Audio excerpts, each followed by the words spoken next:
15. Presente, ingeniero. Cintia. 16. Presente, ingeniero. 17. Presente, ingeniero. 17, Alejandra. 18. Presente, ingeniero. Fernando. 19. Presente, ingeniero. 19. González. Presente, 20. Lisbeth. 21. 22. Presente, ingeniero. Guzmán. 23. Presente, ingeniero. Jimena. 24. 25. 26.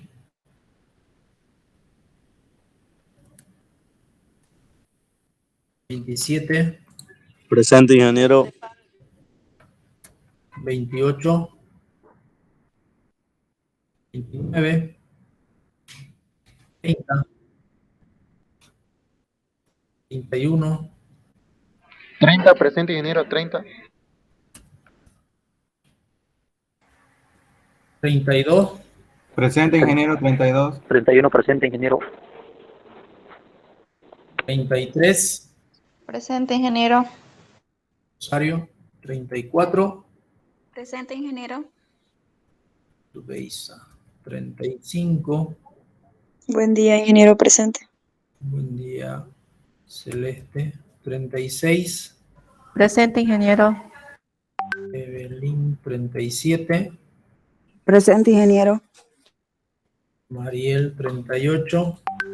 Presente, ingeniero. 38. 39. 40. 39, presente, ingeniero. 40, presente, ingeniero, buenos días. Buen día, buen día. 41.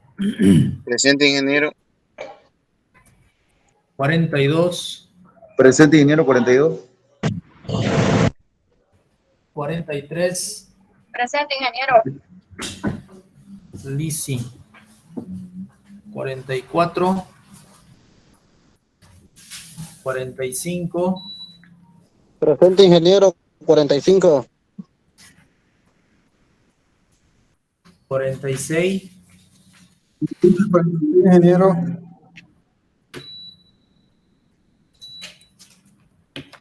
47. Presente, ingeniero. 48.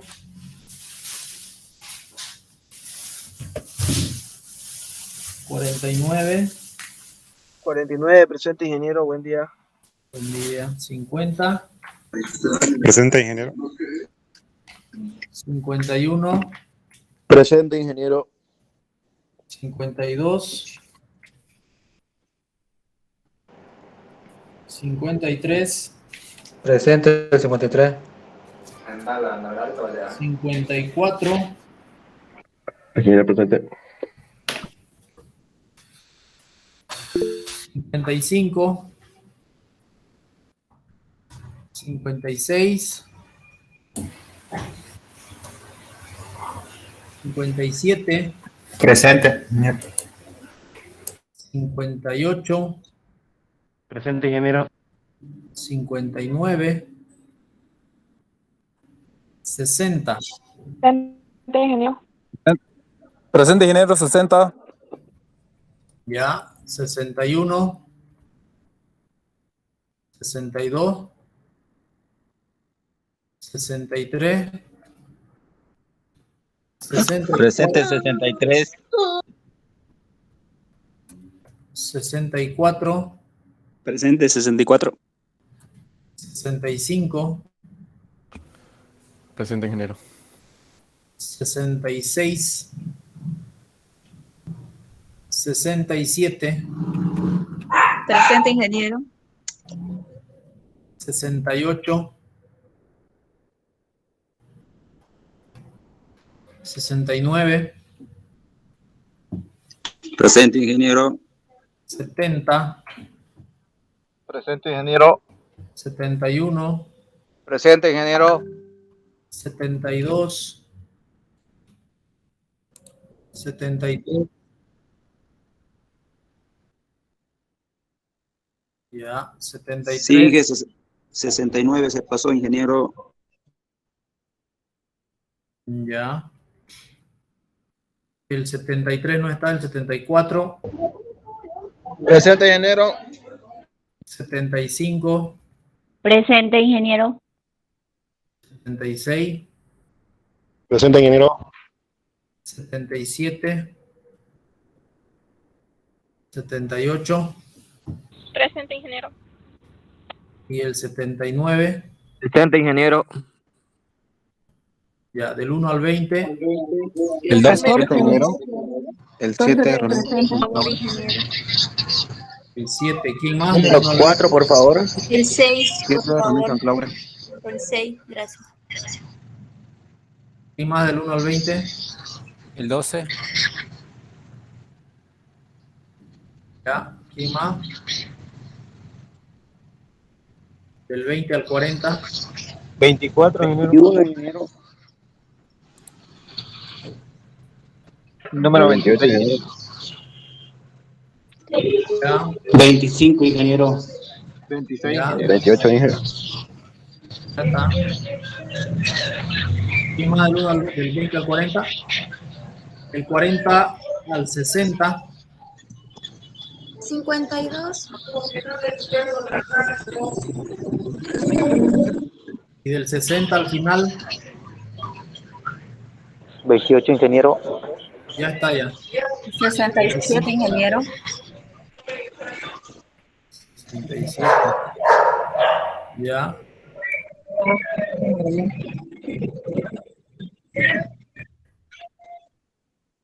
Ok, ¿no hay más? ¿No? Muy bien.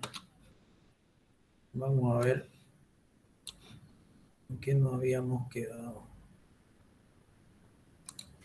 Pero mientras...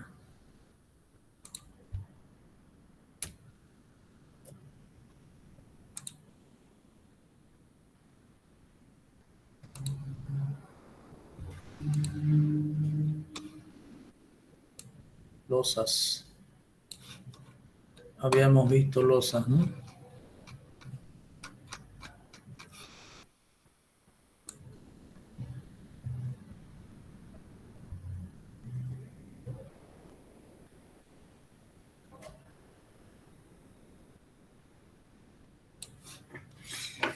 Bien. Hemos hablado de que hay losas llenas armadas en una y en dos direcciones. Hemos visto de que las losas llenas armadas en una dirección se puede estimar la altura con estas recomendaciones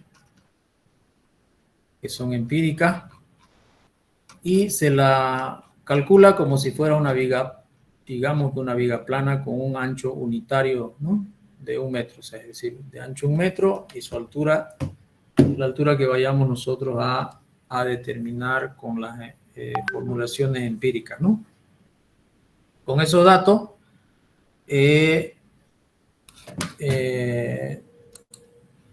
calculamos como si fuera viga. Permítame un segundo.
Ya, ok.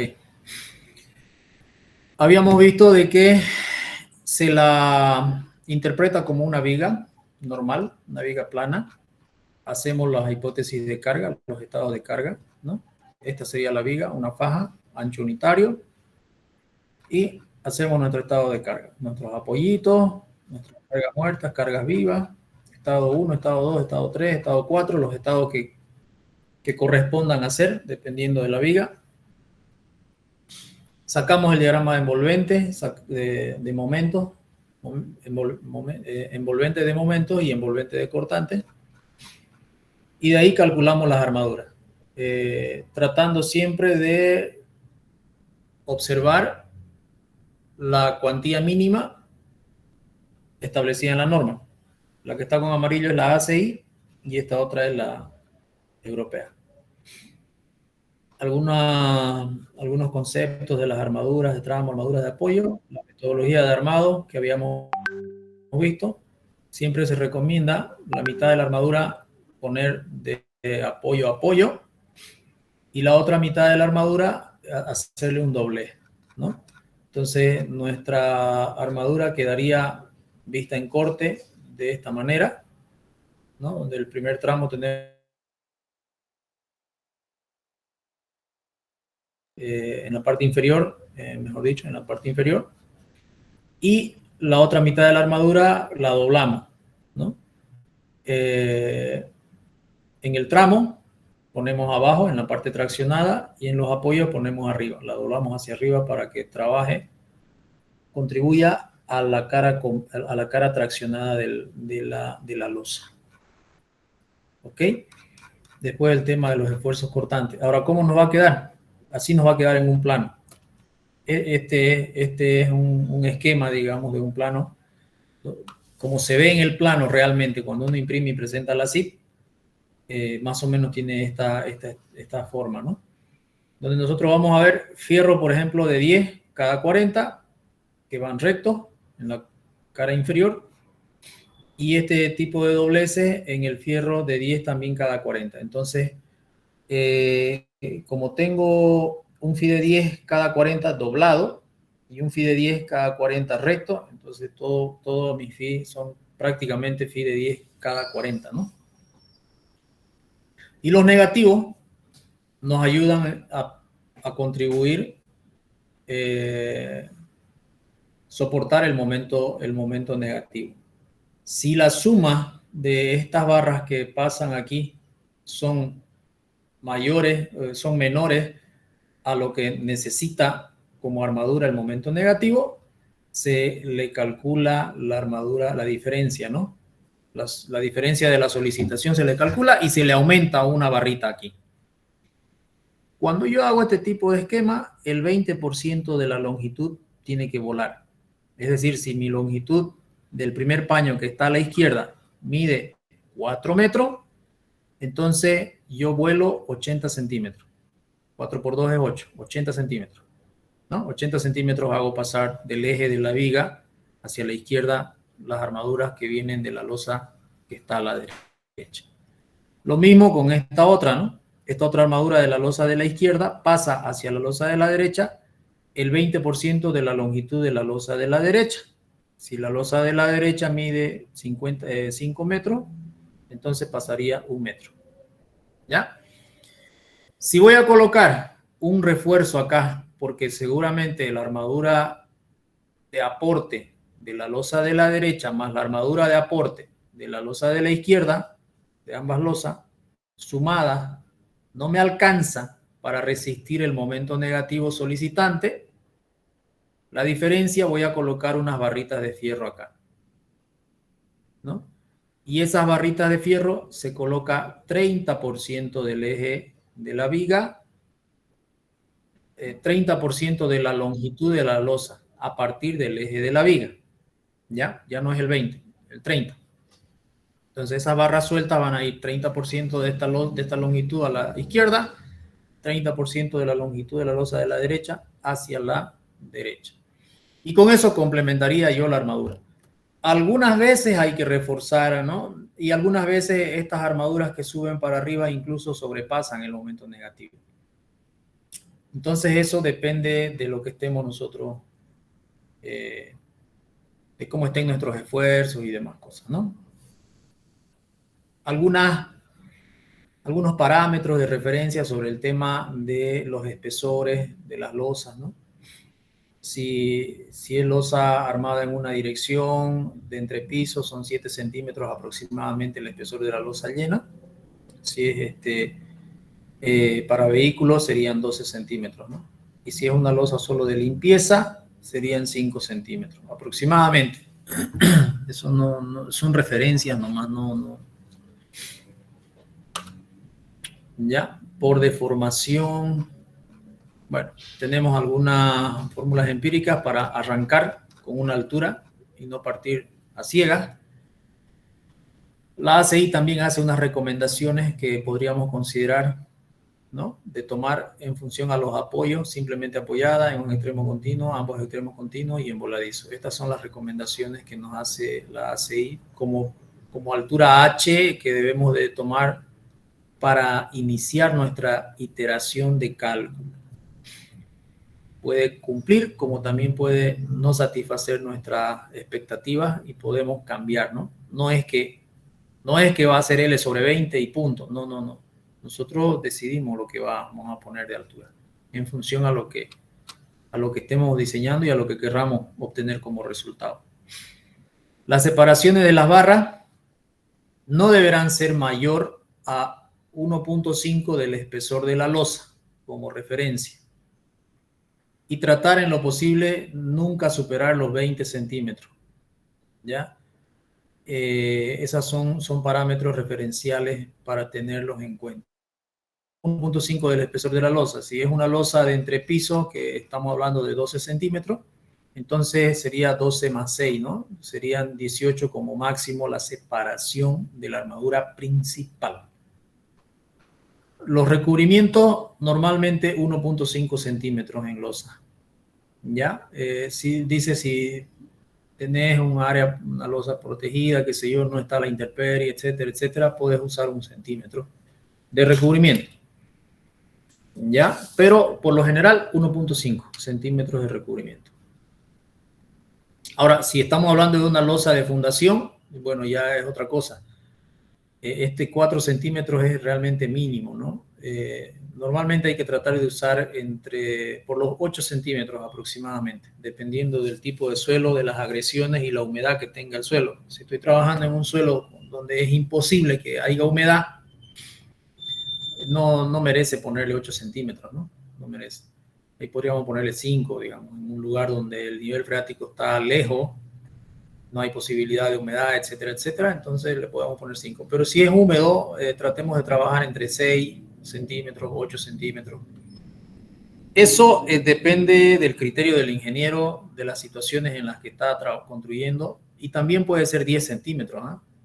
¿Ya? Y depende de la seguridad, la durabilidad que uno le quiere dar a su proyecto. Mientras más recubrimiento tenga y bien ejecutado, todos los parámetros de esto, estamos suponiendo que el hormigón va a estar bien ejecutado, ¿no? Va a tener la vibración adecuada. La vibración es para eliminar los vacíos que se generan en la mezcla del concreto, las burbujas de aire, ¿no? Con la vibración se trata de que no existan espacios vacíos entre las partículas del concreto. Esa es la finalidad de vibrar. Porque esos espacios vacíos son los que nos acercan más a la corrosión del acero. Porque va a quedar el hormigón más permeable, va a quedar con mayor posibilidad de circulación de agua y de oxígeno a través de esos poros, va a quedar más poroso si no hacemos un buen trabajo de vibración. Estos parámetros de mínimo recubrimiento es considerando de que el hormigón está adecuadamente elaborado, por favor. ¿Ya? No exime que yo le pongo 20 centímetros de recubrimiento y no lo vibro, digamos, ¿no? Entonces, no es así. Aunque le pongas 50 de recubrimiento, si es una esponja, igual nomás el agua va a subir, digamos, ¿no? Por capilaridad, por presión, por diferentes situaciones, el agua va a llegar.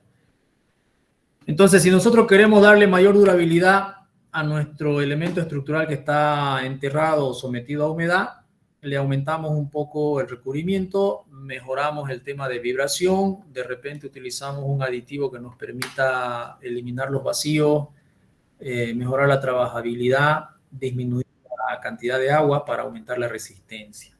Hay esos aditivos y funcionan muy bien. Losas macizas armadas en dos direcciones. Cuando una losa tiene apoyo en sus 4 bordes, la relación de luces es menor que 2. Comienza a adquirir importancia la curvatura longitudinal y la losa se ve solicitada en ambas direcciones. Si tenemos una losa con igual tipo de apoyo en sus 4 bordes y es cuadrada, los momentos en las 2 direcciones paralelos a los 2 lados son iguales, por supuesto. La partícula va a tener una solicitación exactamente igual en una o en otra dirección. En el centro de la losa y en todos los puntos ortogonalmente simétricos. Si hacemos aumentar uno de sus lados, el momento en el sentido de la luz menor se va incrementando, ¿no? El momento en el sentido de la luz menor se va incrementando con respecto al de la luz mayor. Esto se debe a que la luz menor tiene mayor rigidez que en el sentido de la luz mayor. Aquí está mal, ¿no? Que en el sentido de la luz, esto lo tengo que corregir.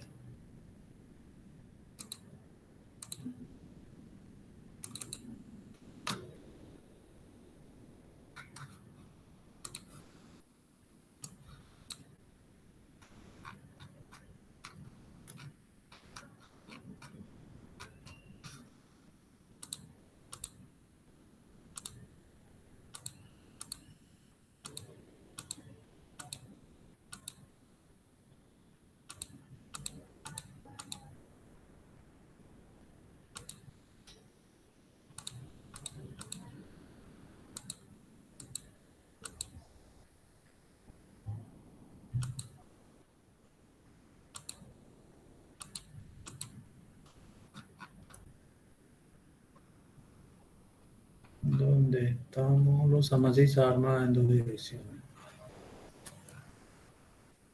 Que en el sentido de la luz mayor es aquí.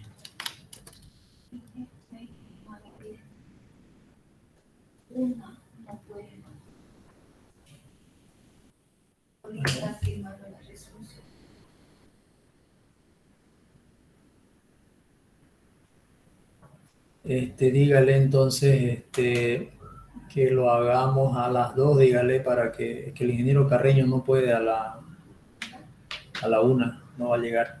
Pregúntele si está de acuerdo en hacerlo a las 2. Lo convocaremos a la 1:45 para que hasta las 2 se inicie. ¿Ya? Por favor. Ok, mayor. Entonces, así sería, ¿no? Una losa armada en 2 direcciones. Normalmente la bibliografía llama LX a la longitud menor de la losa, normalmente, no porque esté en la coordenada X. Aunque estuviera al revés, normalmente en la bibliografía la LX es la longitud menor de la losa. Pero es bueno corroborar siempre con un esquema que tenga lo que yo estoy estudiando, ¿no? Porque estas LX y LY después en fórmulas, si no las comprendemos adecuadamente, puede cambiar todo, ¿no? Entonces, esta es la relación.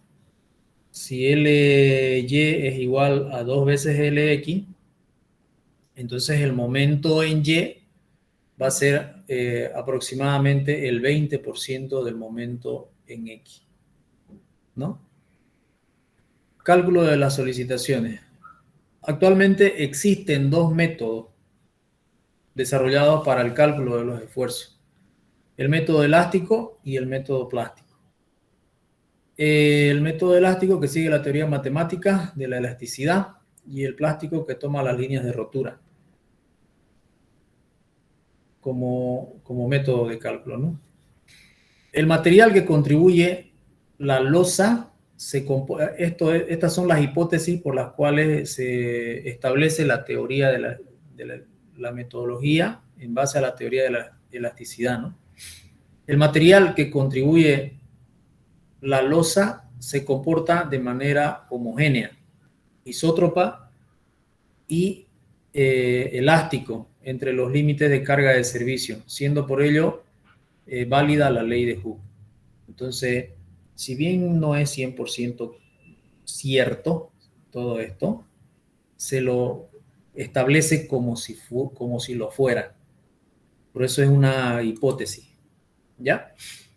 La losa tiene que tener un espesor suficiente respecto a sus otras dimensiones como para ofrecer resistencia a flexión y no comportarse como una membrana, porque la membrana es otra cosa, ¿no?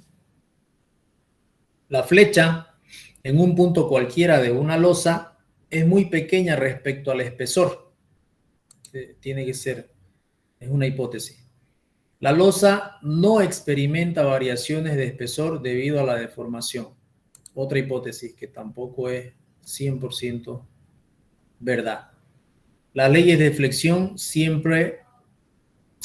las leyes de la flexión simple en las hipótesis de Navier son válidas para las losas. La obtención de los esfuerzos.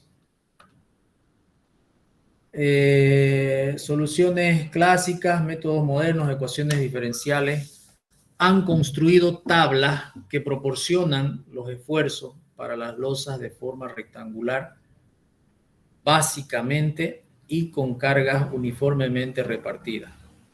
Estas tablas indican los momentos máximos en tramos y en apoyos para distintas condiciones de borde. Facilita notablemente los cálculos transformando el cálculo de las solicitaciones en una labor mecánica y simple. Las tablas más divulgadas son las tablas de Marcus, que las tenemos en la bibliografía, ¿no? Modernamente, el cálculo de las solicitaciones en losas armadas en dos direcciones no tienen ninguna limitación en cuanto a la forma, tipos de carga y condiciones de apoyo, ya que con la aparición de la computadora que permite repartir n ecuaciones con n incógnitas, existen programas que solucionan la determinación de esfuerzos y deformación para estas losas basadas en el método de elementos finitos. El método de Marcus resolvía el cálculo de los esfuerzos de losas rectangulares sometidas a cargas uniformemente repartidas para diferentes condiciones de apoyo, entre apoyos simples, apoyos empotrados. Considera en primer lugar a la losa como si fuera un emparrillado de viga conformado por dos de faja unitaria, la que se supone separada en correspondencia en las secciones que dividen las fajas entre sí. Por otra parte, el emparrillado planteado asume dos condiciones, que son: cada faja absorbe un porcentaje de la faja total. Entonces es aproximadamente esto, ¿no? Las dos fajas, una en una dirección y otra en la otra dirección. Unitarias, ¿no? Es decir, 1 metro de ancho. La flecha en el punto central es la misma para ambas fajas. Eso sería acá, ¿no? En el centro. Obviamente tiene que ser porque es la misma partícula. No puede tener dos valores diferentes de flecha la misma partícula de concreto. Conociendo X y P podemos determinar cada faja, y conociendo dichas cargas es fácil determinar los momentos flectores de emparrillado. Entonces, tenemos algunas formulaciones y tenemos las tablas de Marcus para poder diseñar las losas. Ok, esta tablita nos permite conocer los valores de alfa y los valores de n, dependiendo del tipo de apoyo que tenga nuestra losa. Podemos tener losas simplemente apoyadas. Esta es la losa. Puede ser simplemente apoyada. Puede ser losa empotrada al un extremo y simplemente apoyada en el otro. O puede ser losa doblemente empotrada. ¿Ya? esto se materializa en la construcción. ¿Cuándo decimos que es losa simplemente apoyada a ambos lados? Cuando nosotros vaciamos primero la viga de apoyo de la losa, y después vaciamos la losa sin tener grampas en la viga, sin que tengamos grampas que nos materialicen un empotramiento en la viga. Ahí nosotros decimos entonces esta losa es simplemente apoyada.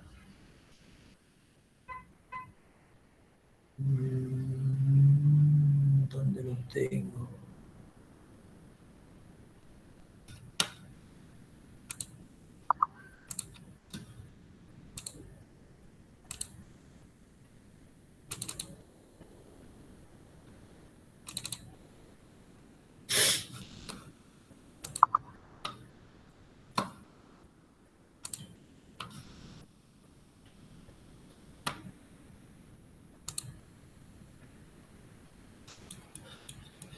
Entonces, en algunas ocasiones nosotros hacemos este tipo de vaciado. Bueno, muy pocas veces sí, pero no faltan los que sí la hacen.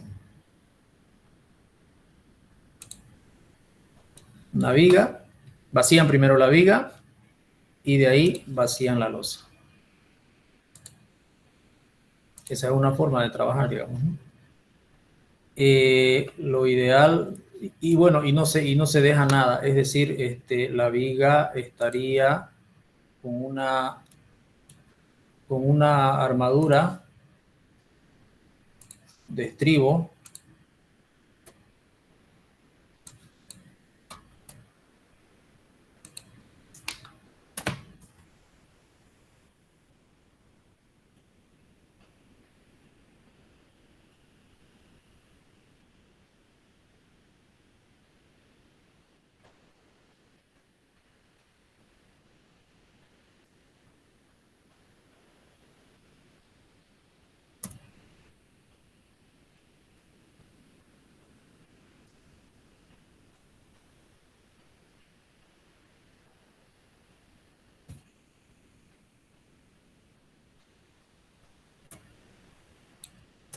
con sus estribos así. Otra opción sería armar la viga con el estribo así, pero la losa aquí, que esta es la correcta. Esta es la forma correcta. Va la losa ahí, va la viga acá. Ahora, resulta de que muchas veces, por facilidad constructiva, vacían la losa hasta aquí, la viga, perdón. Vacían la viga hasta ahí, y entonces, pero los estribos están hasta arriba, ¿no? Y luego vacían la losa arriba. Entonces, de alguna manera, estos estribos que se colocaron desde el principio generan un empotramiento de la viga. No es un empotramiento total, pero esto conviene mejor considerarlo como empotrada en el tema del cálculo ya de la losa. Porque para entrar a las tablas de Markov, nosotros tenemos que tener claramente definido cuáles son los bordes empotrados, cuáles son los bordes simplemente apoyados de la losa. ¿Ya? Entonces, cuando nosotros hacemos un cálculo con este método y consideramos empotrado a este lado, si nosotros lo construimos de esta manera, no hay un empotramiento. Ahí podemos tener serios problemas. Porque al considerar nosotros empotramiento acá, estamos considerando un esfuerzo de momento, básicamente en este extremo, ¿no? En cambio, en una simplemente apoyada no hay momento en este extremo, ¿ya? ¿Cuál es la diferencia? De que cuando yo tengo mi losa empotrada, al haber momento en este punto, nuestra deformación de la losa va a ser menor. Nuestro momento de la losa va a ser menor. Nuestro esfuerzo de momento en el tramo de losa va a ser más pequeño, ¿ya? Entonces, si yo lo diseño como empotramiento, la armadura de tramo de losa me va a salir menor porque el momento es menor en el tramo. Si lo diseño como simplemente apoyada, no voy a tener momento en el apoyo, pero sí mi momento en el tramo va a ser más grande, voy a tener más armadura. Entonces, recapitulando, si yo diseño como empotrado y construyo como simplemente apoyado, puedo tener serios problemas, porque he puesto una cantidad de acero que no sería suficiente si la construyo al revés, si la construyo de otra manera, ¿ya? Entonces, eso hay que tener mucho cuidado porque normalmente uno lo diseña así, como en la segunda opción, y los albañiles que no tienen mucha experiencia la construyen así, por facilidad. Primero vacían su viga, la vacían completamente y encima lo apoyan nomás la losa y lo vacían. Y ahí sí que se puede complicar dependiendo de las magnitudes del proyecto, ¿no? De la longitud de la losa, de repente es de 6 o de 8 metros. No sé, las cargas mismas puede estar al límite y ya vas a empezar a tener problemas. ¿Ok?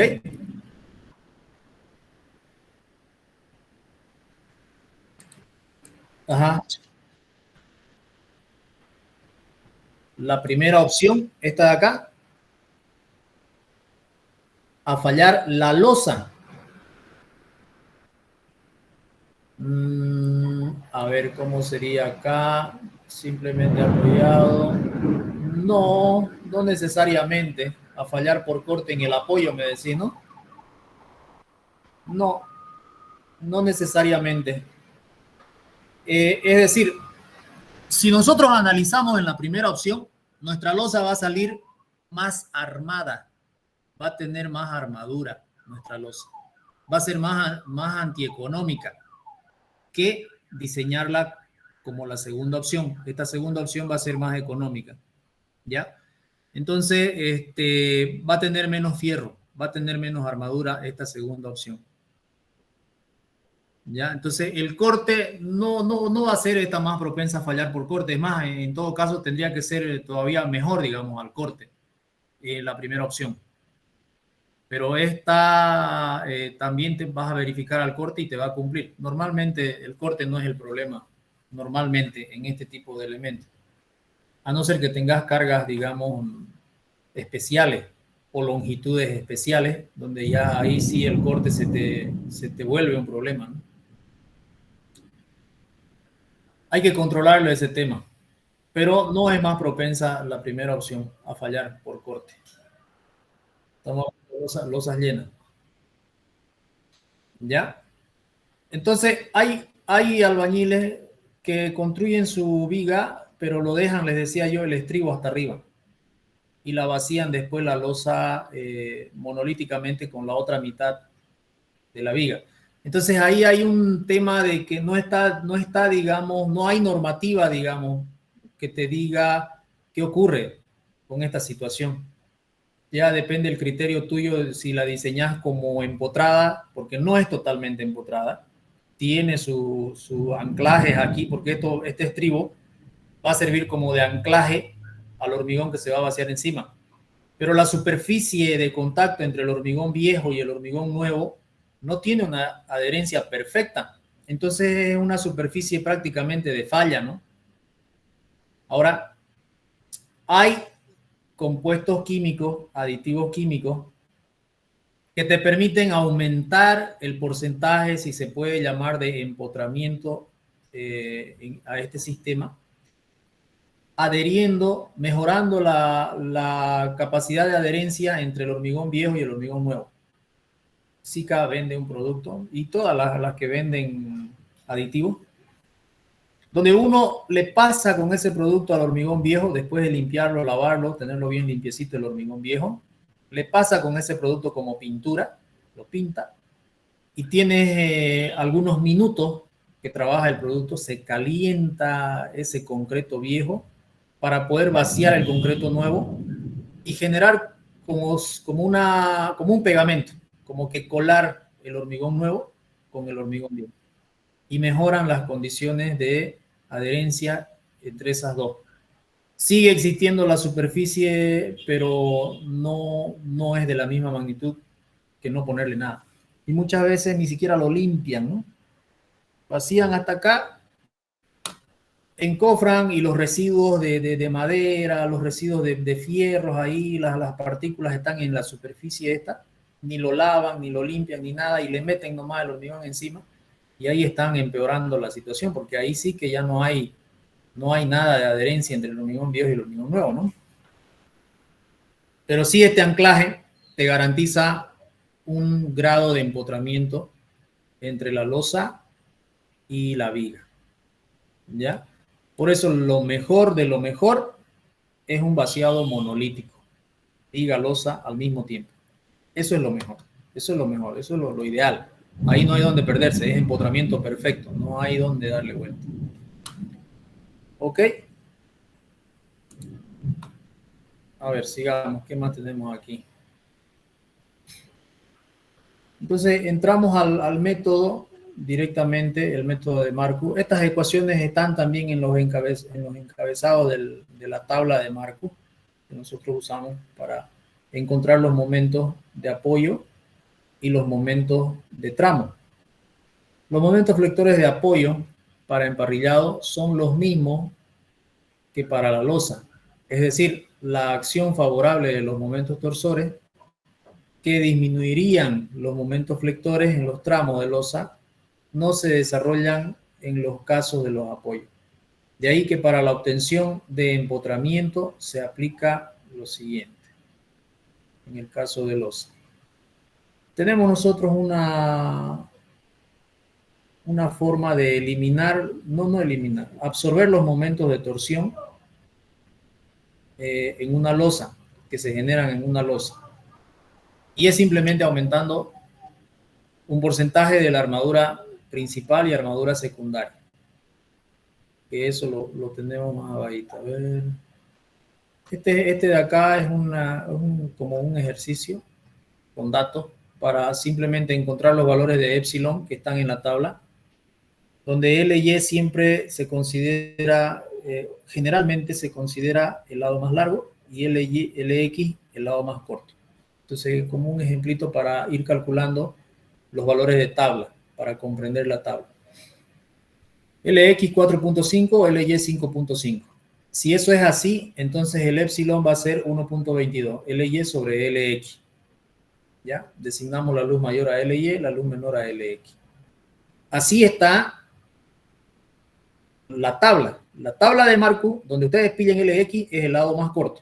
Donde ustedes pillen LY, es el lado más largo. No al revés.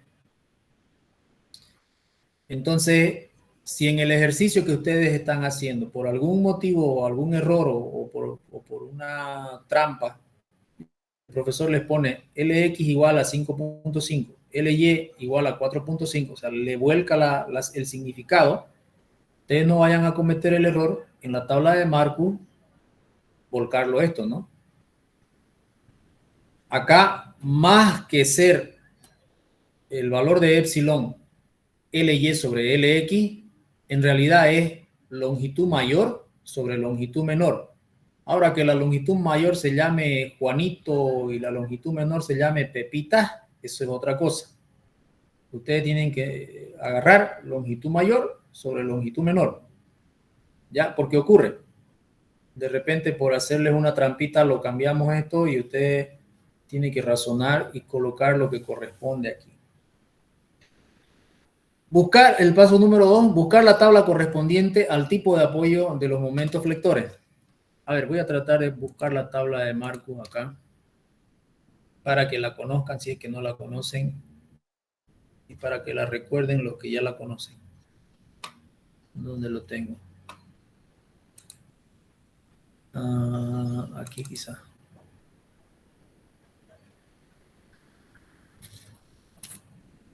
Ejemplo.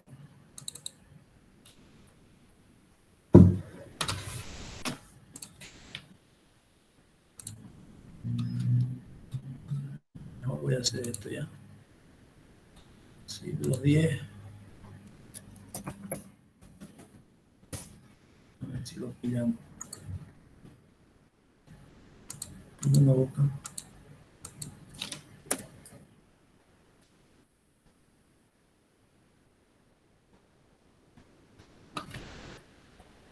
Tabla de marcos.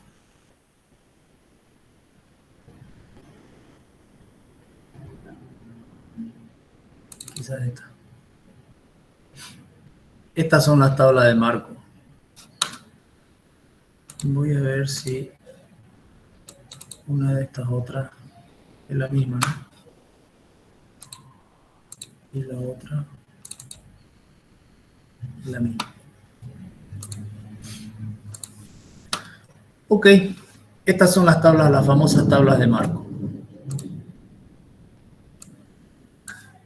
La tabla 1, placas libremente apoyadas por su contorno. Nos muestra el esquemita y nos dice esto es LX y esto es LY. Libremente apoyada. Si nosotros tenemos una losa libremente apoyada en todo su contorno, doblemente armada, ¿no? Con momento en X y momento en Y, tendríamos que utilizar esta tabla, donde el valor de epsilon, si me da 1, los momentos serían este valor, sería 27, en X sería 27.4 y en Y sería 27.4. Y el momento de empotramiento, digamos, 24.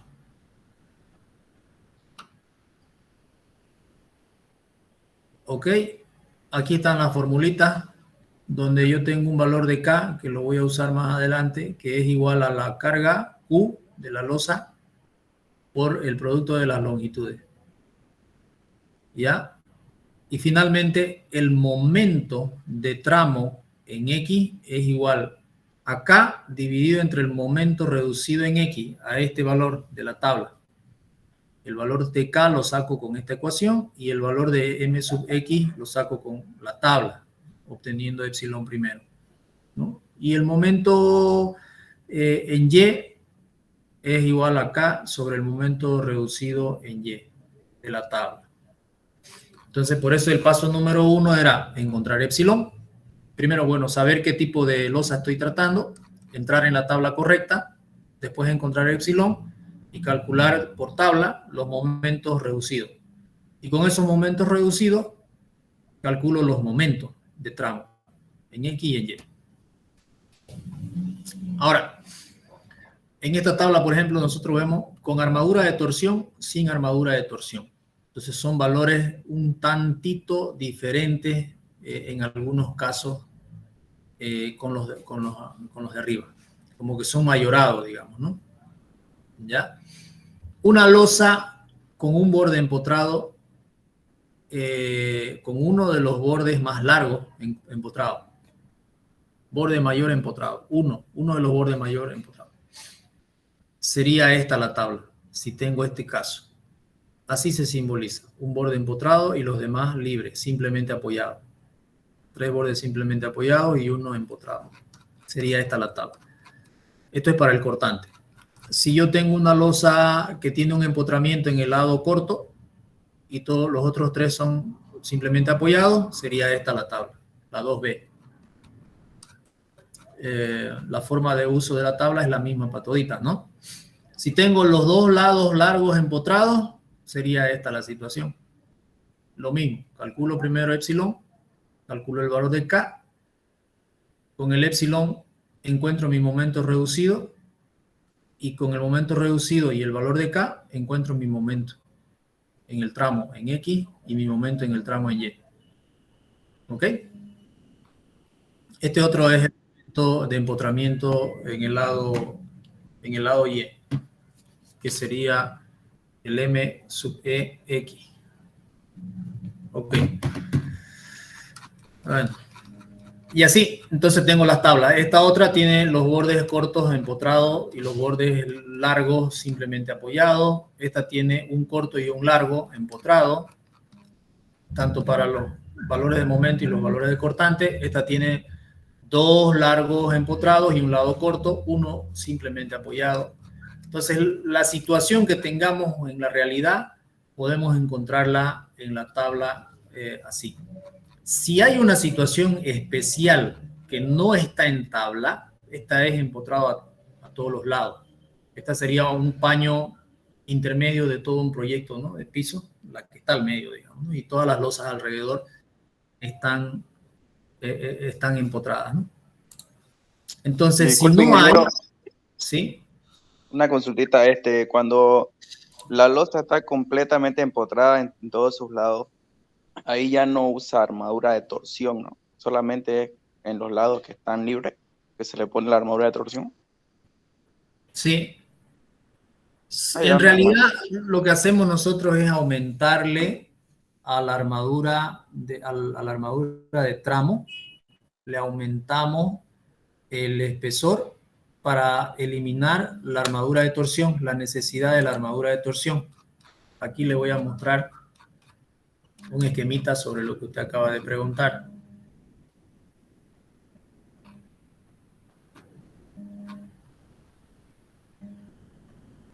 La hipótesis de carga, aprovechando que veo esto, es similar a la que ya hicimos nosotros en los estados de carga, ¿no?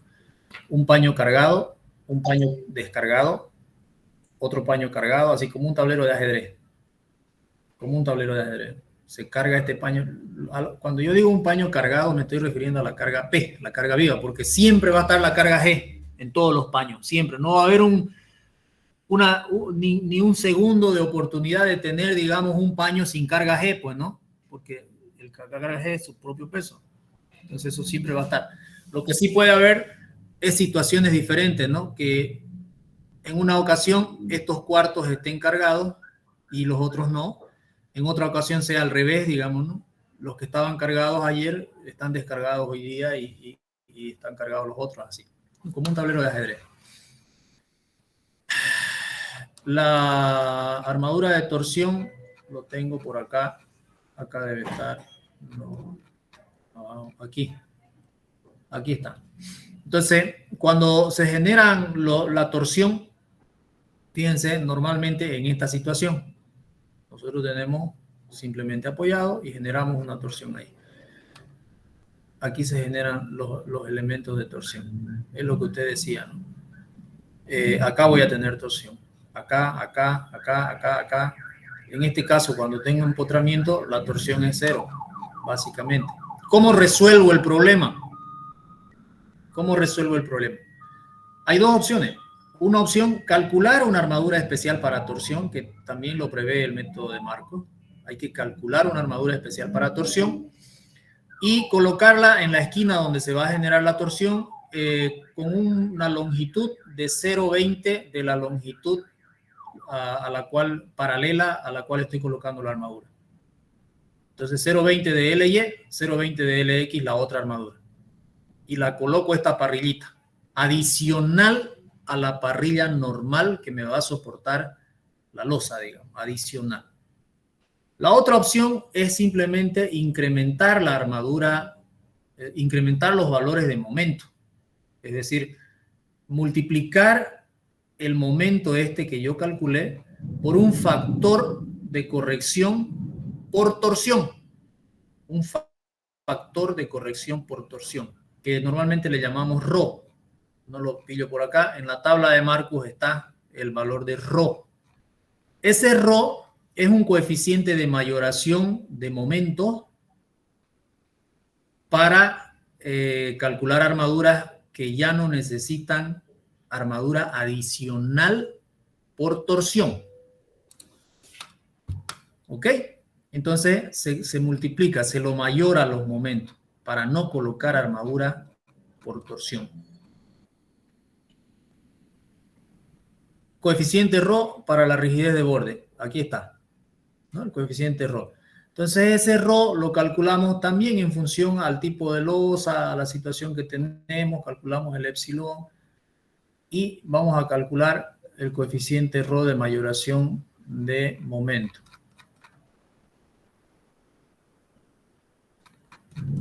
Mayoramos el momento y ya no calculamos armadura adicional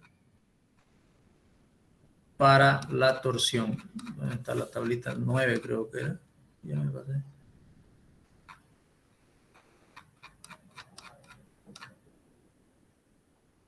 Momento de empoderamiento de orden.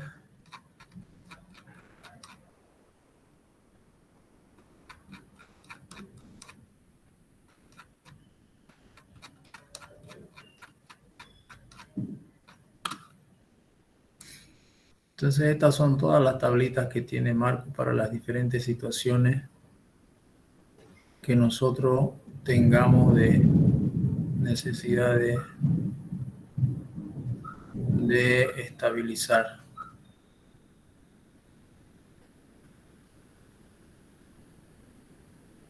Tenemos para losas alivianadas en dos direcciones, casetonadas, digamos, ¿no? Ya, lo vamos a ver también cuando hagamos un ejemplito de esto, ¿no? Cuando les muestro un ejemplito. Entonces, a grosso modo, esa es, digamos, la losa armada en dos direcciones y se lo encara con tablas de marco. ¿Ya? Esos son los conceptos en líneas generales. Después vamos a volver a repetir todo lo que hemos hablado, pero detallando un poquito más y con números, digamos, ¿no? Ok. Bien, no sé si tienen alguna pregunta, algún comentario. Se los he pasado este archivito también a ustedes para que le den una miradita. El espesor mínimo de las losas en dos direcciones con vigas entre los apoyos en todos los lados. Entonces está una tablita de la ACI para determinar o tener el espesor mínimo que la ACI recomienda para losas armadas en dos direcciones. Ya, ok chicos, tengo que salir de urgencia ahorita, lo vamos a quedar ahí y la siguiente clase vamos a ver el desarrollo ya de un ejercicio. Bien, no sé si tienen algún comentario. Se los envío. Lo he enviado ya así anoche, ¿no? A las 12 de la noche, 1 de la mañana, no sé qué hora, pero lo he enviado al grupo. Se lo vuelvo a enviar enseguida. ¿Ya? Ok, chicos, que se cuidan. Ingeniero. Hasta luego, hasta luego.